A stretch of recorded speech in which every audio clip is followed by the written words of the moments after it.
happy birthday to welcome to happy birthday. Well, it's very confusing because both the things have to be said at the same time today on Cricbuzz Live, and both have to be said to the same person. That's Mr. Michael Vaughan. Happy birthday and welcome. Thank you. Happy birthday. Thank you. Thank you.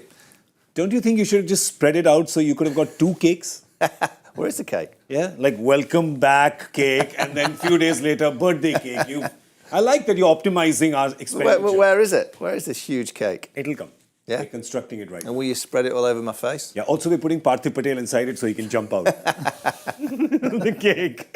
Hello and welcome to Cricbuzz Live to all of you. Hey, let's clap for all our viewers also. No, come on. Clap for them. Welcome to Cricbuzz Live. I'm Gaurav Kapur. With me, of course, the birthday boy, former England captain Michael Vaughan, and my dear friend, Mr. Zaheer Khan, who I've not seen in, about 12 hours or something? Yeah, less than 12 hours. Yeah, less than 12 hours. We practically live together now. That's it. That's our relationship. That's what happens here. But before you start thinking something else, let me just bring you back to the game today. It is a royal encounter. Why? Because it's happening in a very royal city. In the royal city of Lucknow. तो आज हम तहजीब से बात करेंगे. Yes, Zach? For a change. तहजीब और अदब. Tehzeeb and adab means we will... How do I translate that for Michael? With honor and respect. Honor, respect, dignity. Very nice. Yeah. Royally. How long do you think that'll last? 2 minutes? 3. 3? All right, we're giving it 3 then. India versus England. That's right. India and England playing in Lucknow today. A very important game for England because if they can win this... All right. I'm so glad that Michael's wearing his glasses. By the way, they look very cool. This is something that I want you to read. It's a lot because this is a qualification scenario for England. There you go. There's a few ifs, a few buts, a few nudges, a few winks, a few buddy will you scratch my backs, and then England can perhaps qualify. Michael Vaughan has now taken off his glasses and thrown them away because he does not wish to read this. Well, I can read it, but it's still not going to change anything. They've got no chance. I think they've got a 4% chance. The reason why I arrived today is because I thought this was going to be the game that was going to kind of be the top 2. Yeah. Who was going to be playing, finishing first, playing a semi-final against the 4th place team. This was going to be the big day. Then obviously England play Australia in a few days' time. But I've arrived pretty much with England at the airport going the other way. It was nice to see them. I waved to them. Yeah. So it's nice to see you lads. But I'm arriving, you're disappearing now. They've played poor cricket. They've got pretty much everything wrong. Yeah. Michael's really... I know why he's planned this. He's planned to come here on his birthday because otherwise we would have probably sledged him solid about how England is played.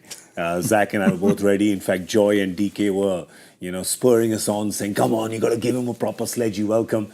But we can't now because sometimes when things get so bad, Zach, you almost have empathy and you go, I'm feeling bad at the way England. I'll be very honest with you. No, I'm not like demeaning them in any way. No, they don't want to see world champions playing that way. Right, they haven't turned up. I think the kind of cricket they've been playing in white ball cricket, they've been the leaders in a way.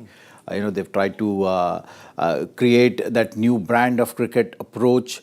And when they've gotten into this tournament, everything, I think they were just doubting themselves. Yeah. They were just maybe overthinking things of how to approach this format, how to approach the conditions, what are the challenges, playing on Indian pitches, all those kind of things. Their minds were clouded. They just went away from the process.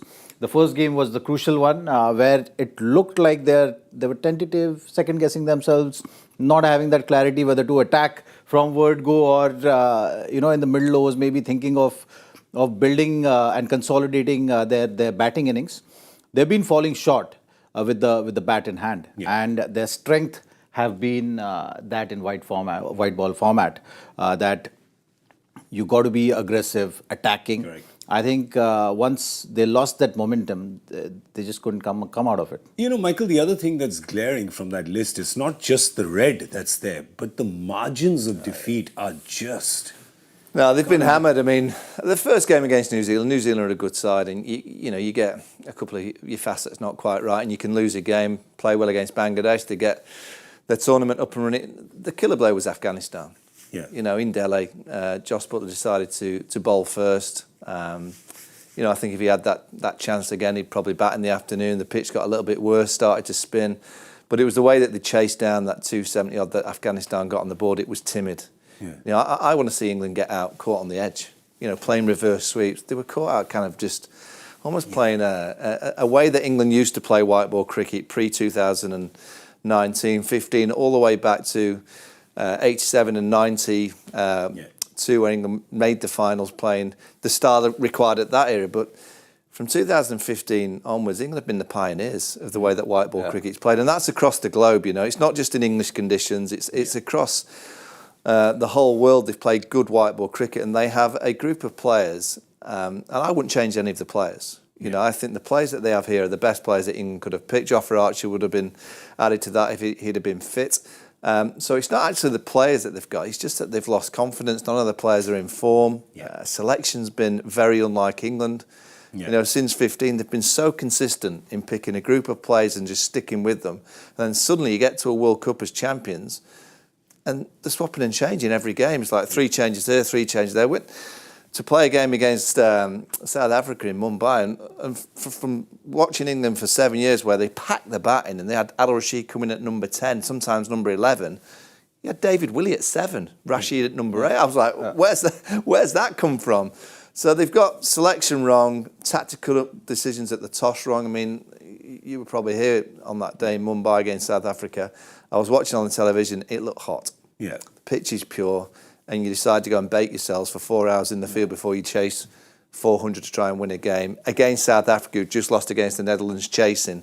Yeah. So a little bit of muddled thinking from England, but it doesn't make them a bad team. They've just played some really poor cricket at a real crucial time. I still believe in these players. I still think in a few months' time in a T20 World Cup they're going to be very, very competitive. But today is a big day. I don't think they can qualify. I think that's gone. But when you start playing for pride, the fans back home just want to see a little bit of pride that this England have got to play for. That's a great point. And the thing you say about muddled thinking, that's what you never had from England. So good players, obviously talented players, but the thing of just the 3 all-rounders in and then them going out and them coming back in, that muddled thinking, hopefully that muddled thinking phase has ended, because England today has decided to go in with the same team.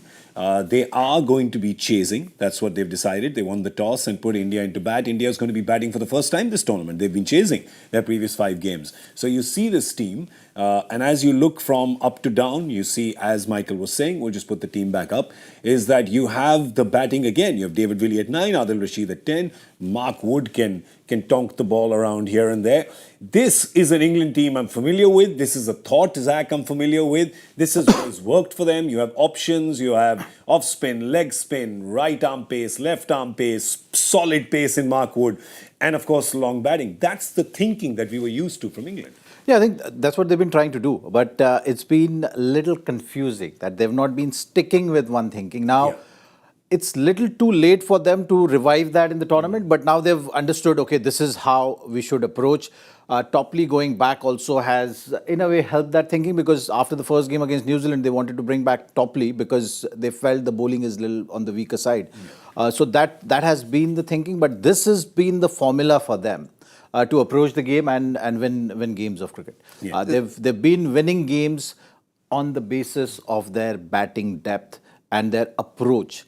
I think the approach when they're playing ODIs, they somewhere started overthinking that middle phase has to be consolidating. You rotate in these pitches, you can't afford to take too many risks. But then suddenly you're instinctively going for those shots which you already decided you're not going to go for. Yeah, so you're half. Yeah, so you're half-baked. Half-baked. Yeah, so that's something which has cost. You only have to be slightly off with your mentality, and it doesn't matter how great your players are. You only have to be slightly off, and at the start of the tournament.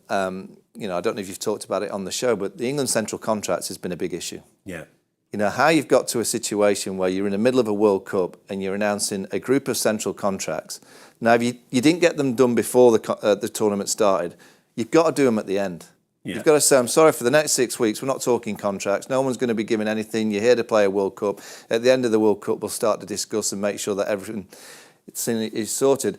I'll just pick up a player in the team once again today. David Wood. So they gave out 28 central contracts. Yeah. There's 3 players who get 3 years. Many get 2 years. Some get 1 year. The England Test match captain Ben Stokes gets offered a 3-year deal but says, no, I only want a 1 year. So what message is that sending? But a player that's played the last 3 games, and the player that they looked to try and get a performance out of against South Africa and then against Sri Lanka was David Willey. David Willey's not even got a contract. Oh. So how can that be right that you've got a player who's played in your last 3 games in the World Cup? Yeah. He does not have a contract. Yet there's 28 contracts that have been handed out. You've got 3 incremental contracts to 3 players back home in the county game. Yet David Willey is in your best 15 for a 50-over World Cup. You would say he's probably going to be in the thoughts for the 20-over World Cup in a few months' time. He doesn't have a contract. Makes no sense. I mean, what does that do for the dynamics of the group? We've been in teams, breakfast time, and all the talk and they'll deny it because that's what players do. The 2 weeks at the start of this World Cup, the contracts were not sorted. Yeah. And then suddenly they're announced. So what's happened in the first 2 weeks? All the players will have been, what have you got? What have you got? What have you been offered? What, you've got 3 years? Oh, you've got 2. Well, you haven't got one. I mean, it's absolutely mind-boggling that the England management have allowed these central contracts to be happening during the World Cup. Yeah. It's one of the worst bits of man management that I reckon, and we've had some terrible bits of management. I remember being around central contracts back in '99 when they first came out, and the World Cup back home in the UK, and we had a stinker there. Because contracts had not been sorted. It just never works when you're discussing contracts in the heart of high-profile, pressurised series. It should have been done at the start. If it wasn't done at the start, wait until the end of the World Cup. I'm just hoping that it's one of those, Royal Mail goof-ups. David Willey's contract lost in the mail, perhaps. I hope it comes, because otherwise it can become, it just becomes really a dodgy thing to talk about when you're there as a group. Let's look at the India group, of course. Solid, happy, 5 out of 5, no worries there, except the fact that still no Hardik Pandya. He's not available for this game as well, so India have decided to go with their 5 solid bowlers. No options there, and the 6 batters, because when a player like Hardik Pandya goes, you actually have to replace him with 2 players, a batter and a bowler, and that's what they've done. But the player who is there right now, we must talk about him because he came in the last game and has just made everybody so happy because we wanted to see him here, and that's Mohammed Shami. So Cricbuzz with our friends at Naukri.com, India's #1 job portal, have worked together to come up with something called the Naukri Career Score. That's right. So we've come up with that, and today we're talking about Mohammed Shami. Mohammed Shami, who, as I said, couldn't get a gig the first 4 games. We were cheering for him. Come on, get him in. And he gets in, and what does he do? Well, he picks up 5 wickets, and where is he on the chart now? Come on, bring it up. Let's go. There you go. He is climbed right up. It's 668 is his score. Mohammed Shami just behind Trent Bolt and Jasprit Bumrah amongst pacers for the last 4 years. And that's his Naukri.com career score. But Zach, the interesting thing is, in the last 4 years, it just shows you how much of an impact he's made in the few opportunities he's got, because he's got very few opportunities in the last 3 years. Outstanding. And see, there are a couple of reasons for that. He's not been playing because obviously he's been prioritized as a leading test bowler, and you have to make sure that when the test matches are coming, you have to get him ready, get him be in the best of his rhythm and form. So because of that, also he was missing. But when it comes to putting things together, we've always been saying that, Shami is a class act, and 60 deliveries of Shami is going to, if you compare it with any of the other bowlers, is always going to have more impact, and he's proved that. Yeah. He had to wait longer than expected, but as soon as he got the opportunity, he's made sure that everyone takes note of that, and from here on in, you'll see that shift. Cricket, at times, you have to let your performance speak. And I think in Shami's case, that has been the best thing, because his numbers are just outstanding. Whatever opportunities he's got, even in the last World Cup 2019, he got that fifer. Didn't play all the games. This World Cup, same story. Now he's come in the side and he's done enough now for everyone to take note of that and say that, hey, we can't now go in this direction of thinking or debating whether he should be playing or no. Bumrah and him are going to make that solid attack. Michael, are they using a shock and awe tactic with him? Like, it's a slow release. I don't know, but I think if you asked all the other teams in the competition, would Mohammed Shami be the first pick? Yeah. All the other teams, absolutely. That's India are so strong because, the depth of the squad, the quality that's sitting in the dugout. I've actually enjoyed this World Cup because there has been a bit of movement for the seamers. There's been a bit of swing, bit of zip, there's been carry.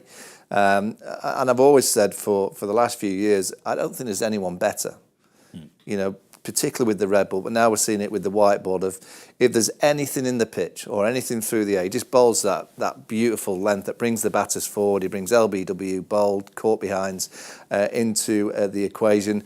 Wicket takers, when you're seeing scores of 350, 400, you need bowlers that are going to get you wickets, and Mohammed Shami does that better than most. The Naukri career score is based on 4 parameters. That's how it's judged and evaluated. There you go. Longevity, situational performance, win contribution, and consistency.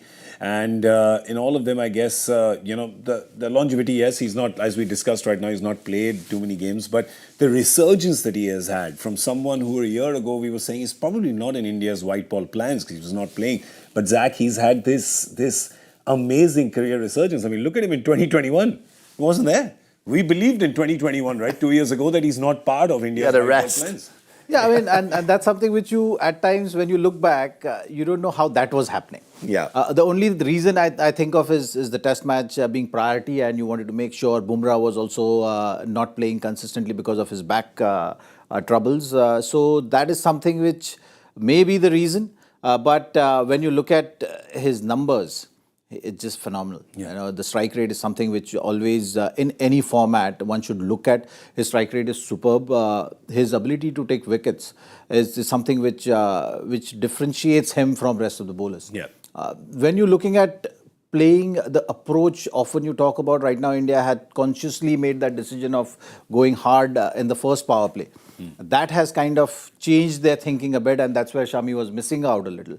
But other than that, when you're looking at his numbers, it's just superb. Yeah, so we just hope that Shami keeps climbing the Naukri career score charts, and it looks like probably will the way he's bowling. Okay, we have to now make Michael a little happier, and I know he'll be very happy when we ask him to talk about how good India has been.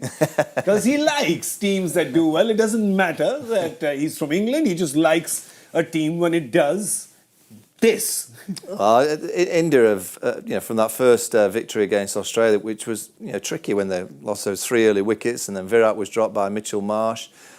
From pretty much then on, I mean, when you've got Virat Kohli in the form that he's in, and you've got Rohit Sharma, who, for a short while in white ball cricket, when he became the captain, I was a bit unsure of him at the top of the order. Was he going to be true to his kind of game? But he's come out and played so aggressively.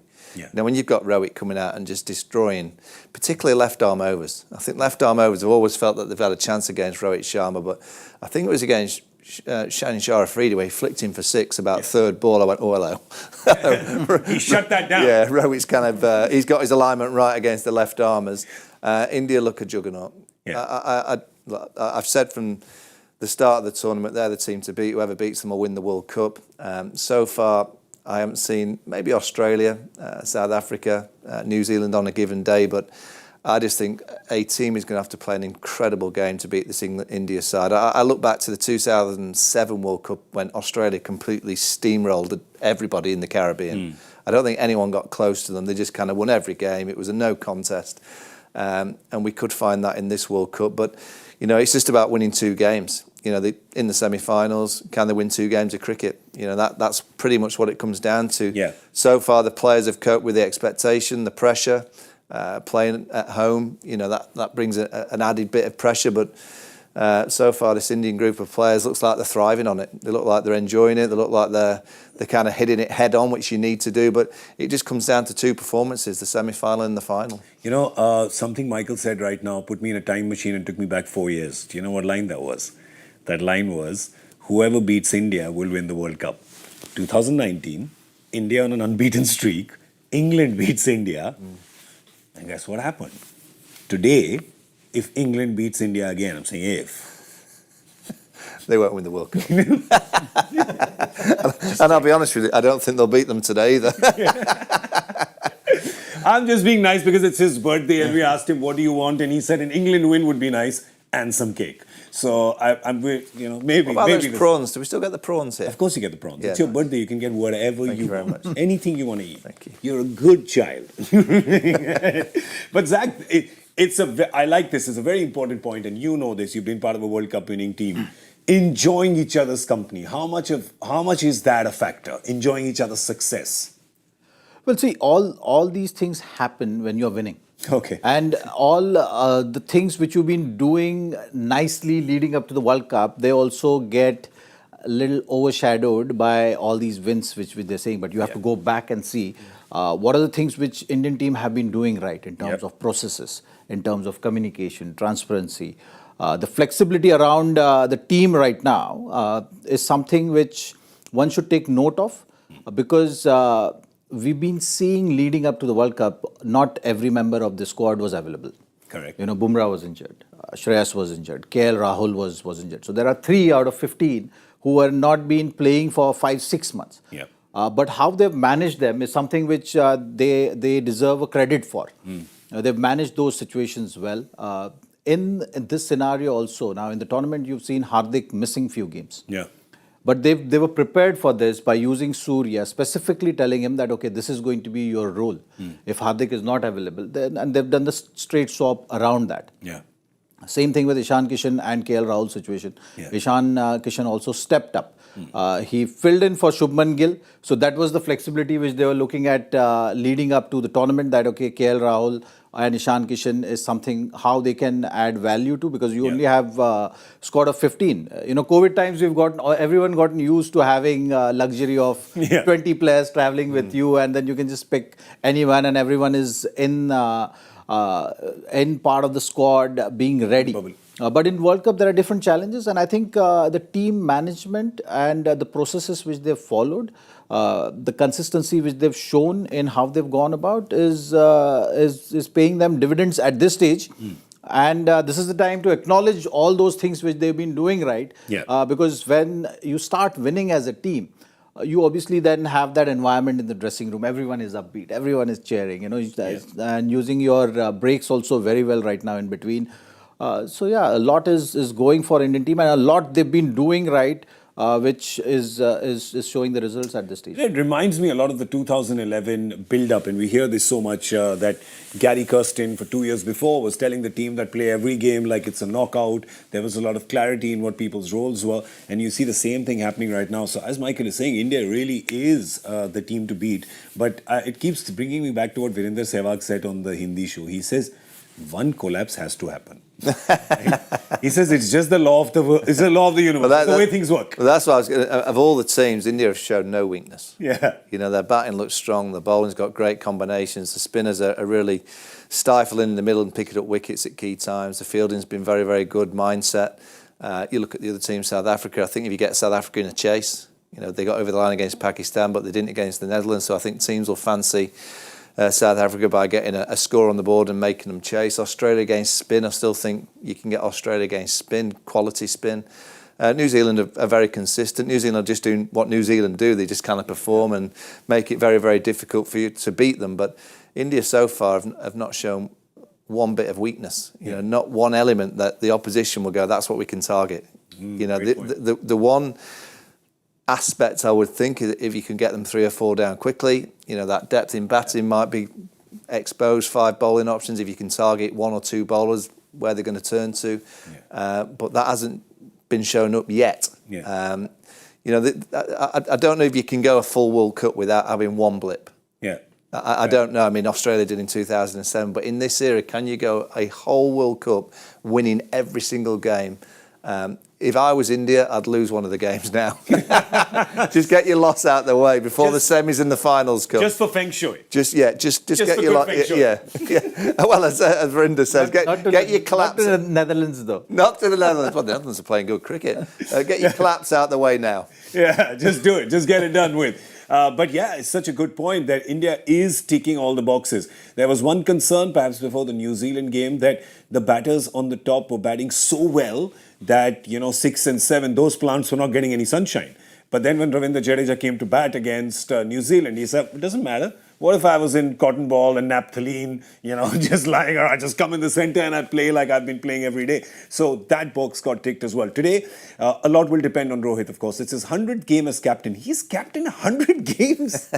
Jeez, That really kind of just crept up on me. I had no idea. Well, 9 of them are tests, 39 ODIs, there's 51 T20s. If you remember in the middle, there was a long time, even when Virat was captain, India just plays so many games, I guess it's virtue of that.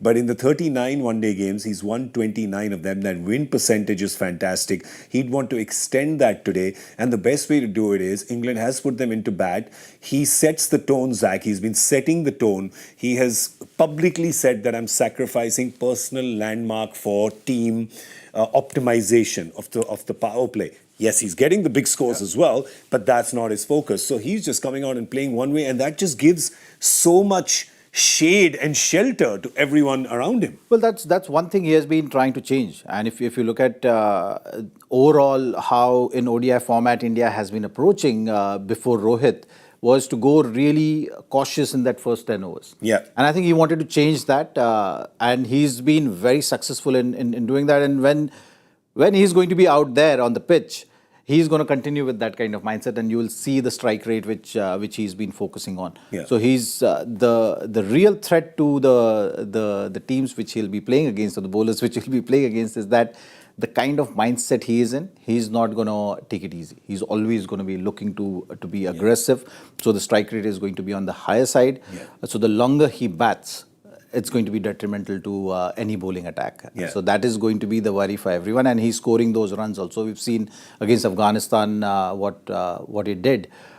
Setting the tone is something which is going to be very important. Shubman Gill with the illness, little still figuring out, getting back, but Rohit is showing that form which is taking care of that partnership. If he can do that today as well, he can just put England on that back foot. But a lot for England will depend on the highest wicket taker, Adil Rashid, because it has been said that the Lucknow pitch today will take some spin. If you get a little turn, then, he's proper pedigree. He's a proper spinner, isn't he? Yeah, I mean, he's high class, and he's one of the reasons why England have been such a successful white ball team.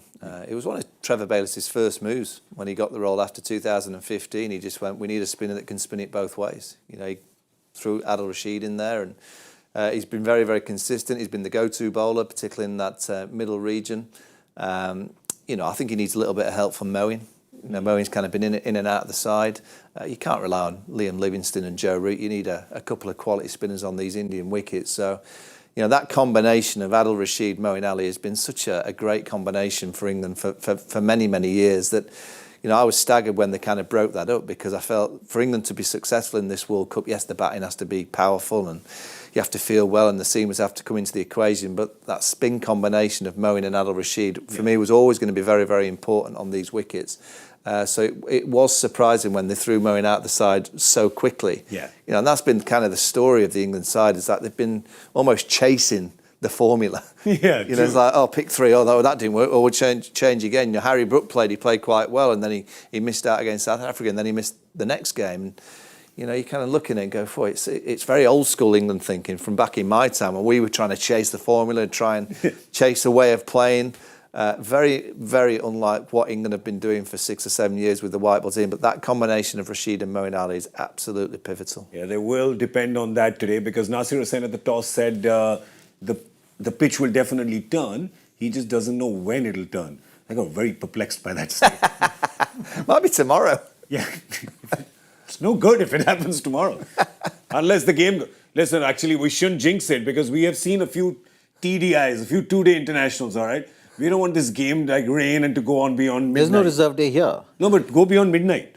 Yeah. Yeah, that's what I mean by TDI. It goes beyond midnight then. Double day. We can't cut his cake. We have to have a few drinks. We have to enjoy it. After 12, we can't. It's not his birthday anymore. So no. It has to turn today. Please just turn today and get it done with. All right? Okay, we are going to throw a googly your way. Is it a googly? I don't even know actually which way this ball turns. I don't know who's throwing it. It's the joy factor question, right? I don't even know which end it's being bowled from. If Jayawardene and Murli Tharan hold a particular record with 28, which is the highest Indian pair with 20?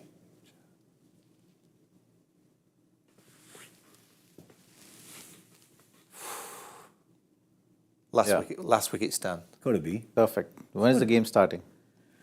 It's Zach is like, I'm not even processing the question. Yeah. He's just blanked it out. He has no glasses for me. I don't want to read this question. It can be wickets. It can be something like that. How is Jayawardene? It has to be last wicket partnership, no?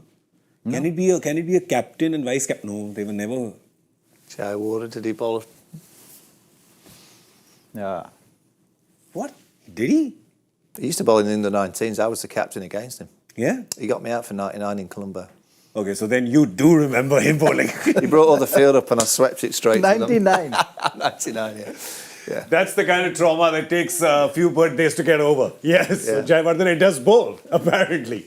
So maybe it's that. I don't know. Hashtag Cricbuzz Live. Send in your answers on formerly Twitter. Our score guesses. India batting first in Lucknow. Michael, it's your birthday. We'll start with you. Who got the first pick? 365. 365. Good. I like it. I'm going 310 actually, a little conservative. Giving England a chance, yeah? Yeah. I like this. Might spin a bit. Okay. I got a blue ocean mandate then, right in the middle, right? You know, I'm going to go with 3-3-3. That's what I'm going with. Graham Gooch. Yep, Graham Gooch. 3-3-3. Also reminds me what Graham Gooch told me once when I was at his academy and saw some kids sliding around. And I said, well, it's a little different from the warm-up in your era, isn't it, Gucci? And he said, yep, my era, warm-up was a stretch and a yawn and a tea and a biscuit. Right? That's what it was. Which is coincidentally what we're going to do now. Yeah? Stretch and a yawn, tea and a biscuit. So we're going to get out of here. Big thank you to Michael Vaughan and Zaheer Khan being on the show. Thank you so much. I'm Gaurav Kapur. You were watching Cricbuzz Live. We will be here with you at the end of the 15th over for Cricbuzz Combox. So do join us then. We'll do a little stock check of India's batting effort in Lucknow. India and England. England has won the toss and India is going to be batting first. We'll see you in a bit. Thanks for watching.